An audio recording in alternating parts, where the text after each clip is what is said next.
Olá, tudo bem? Hoje vamos entrar na 7ª semana da leitura do nosso livro, Orações pelos Filhos Pródigos, 90 Dias de Intercessão, do James Banks. E estamos caminhando aqui para metade do livro, e isso me deixa muito feliz, saber que estamos aqui juntas. Então, sempre no início da semana, né?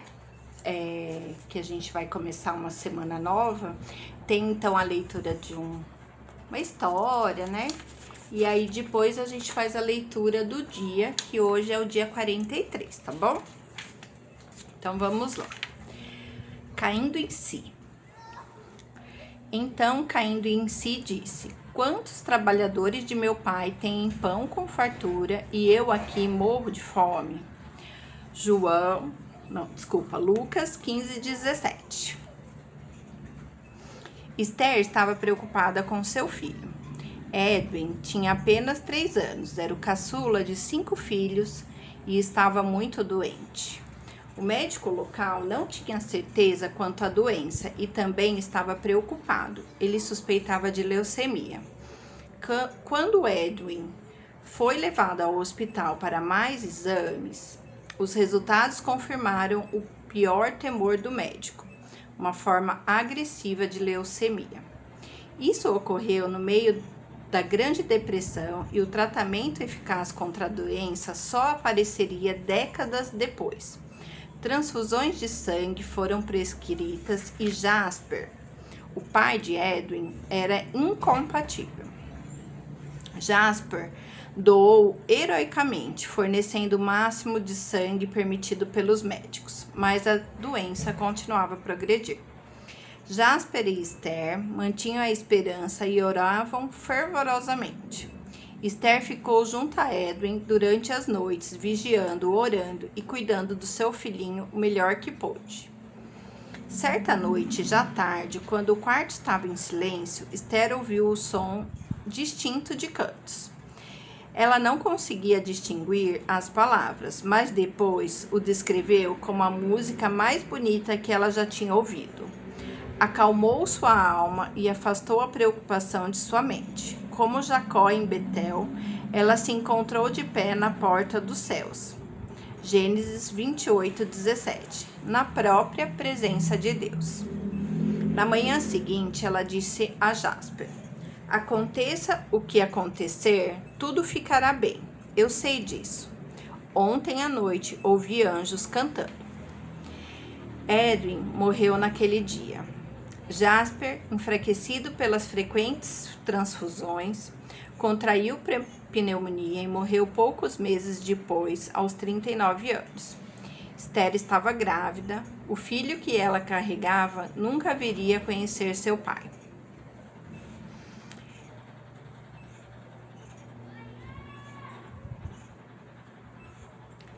Esther jamais se casou novamente, mas não por falta de oportunidade.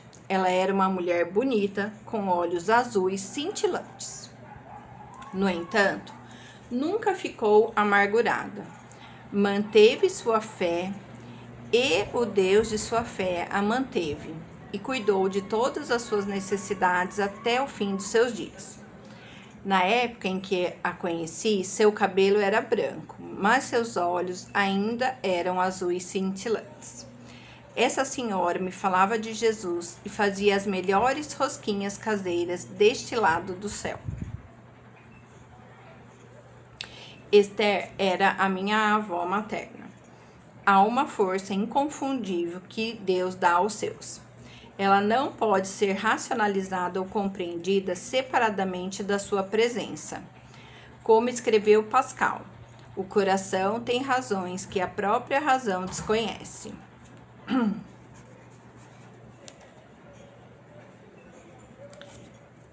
Às vezes, você sabe que Deus se mostrará fiel, aconteça o que acontecer. Por meio da oração fiel e do toque do seu espírito, o Senhor dá o presente da paz de Deus que excede todo o entendimento, que guarda o nosso coração e a nossa mente em Cristo Jesus. Filipenses 4:7. É por isso que a oração é o sopro de vida do cristão. Deus a usa para nos dar a graça que nunca encontraríamos de outra maneira. Para os pais de filhos pródigos, a oração é uma tábua de salvação. Assim como minha avó encontrou força sobrenatural por meio da oração, quando seu filho estava morrendo fisicamente, Deus a usará para conceder poder aos pais quando a alma de seus filhos estiver necessitada de salvação. Aquela tábua de salvação se move até os nossos filhos por intermédio de nós. Deus usa as nossas orações para alcançá-los onde quer que eles estejam e para realizar em suas vidas um bem que não teria ocorrido se não estivéssemos orando.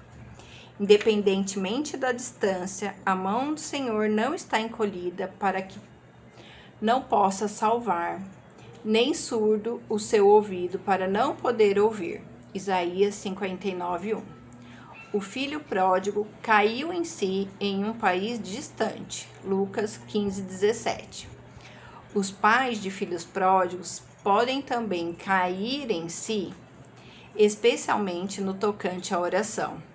Frequentemente, Deus se move por meio de nossas circunstâncias desafiadoras para nos fazer orar mais do que nunca antes. Ele usa as nossas orações para nos aproximar e para nos mostrar o que somente Ele pode fazer. Ele aguça os nossos sentidos espirituais, dando-nos a paz de que tão desesperadamente precisamos e uma nova força que nunca soubemos ser possível. Podemos até ouvir anjos cantarem. Jesus disse que há júbilo diante dos anjos de Deus por um pecador que se arrepende. Lucas 15:10. E em sua presença há toda a ajuda que precisamos. A oração é um fôlego de vida do cristão, o ar nativo do cristão. Sua senha para as portas do céu. Ele entra no lar celeste com a oração. James Montgomery. A oração é o sincero desejo da alma. É um livro em inglês e a tradução é essa. A oração é o sincero desejo da alma. Conforme eu estava lendo, eu fui me lembrando assim de um insight que eu tive, vou chamar de insight, que é a minha linguagem de psicóloga, né? Mas é uma revelação, né, do Espírito Santo que eu tive, é que por muitas vezes eu achava que o meu socorro viria de pessoas próximas. Então eu queria que alguém viesse para conversar com os meus filhos, para orientar, para falar alguma coisa, para mostrar, ou que fosse acontecer alguma coisa que ia fazer eles mudarem. E aí eu fui percebendo que eu ficava desesperada, querendo ajuda, e eu não conseguia ter ajuda, né? As pessoas mais próximas a mim sabem que eu não tenho mais meus pais, né? Nem meu pai, nem minha mãe. E muitas vezes nesse momento a gente pede ajuda deles, né? Olha, o que eu faço, né? Não tô dando conta, me orienta. E como eu não tenho mais, eu às vezes ficava buscando em outras pessoas isso. E aí foi quando Deus colocou no meu coração, assim, que não adiantava eu buscar essas coisas das pessoas. Isso viria de mim.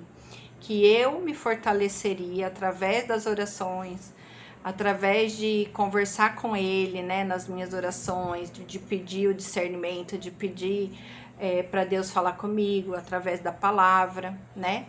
E aí foi quando o meu coração foi acalmando, foi quando eu senti a vontade de fazer os vídeos aqui, e foi quando a Claudinha também me ofereceu esse livro para ler, né? Então, você vê, Deus vai cuidando de tudo, a gente só precisa obedecer no sentido de, assim, ter os olhos abertos, né? Sentir isso e falar, é isso mesmo que Deus quer de mim. Enfim, senti de falar isso para vocês agora. Agora a gente vai entrar então no dia 43. O tema é quando você disse algo de que se arrepende. Quantas vezes, né? Isso já não aconteceu nas nossas vidas. Porém, vamos lá. Põe guarda, Senhor, a minha boca. Vigia a porta dos meus lábios. Salmo 141, 3. Fiz de novo, Senhor.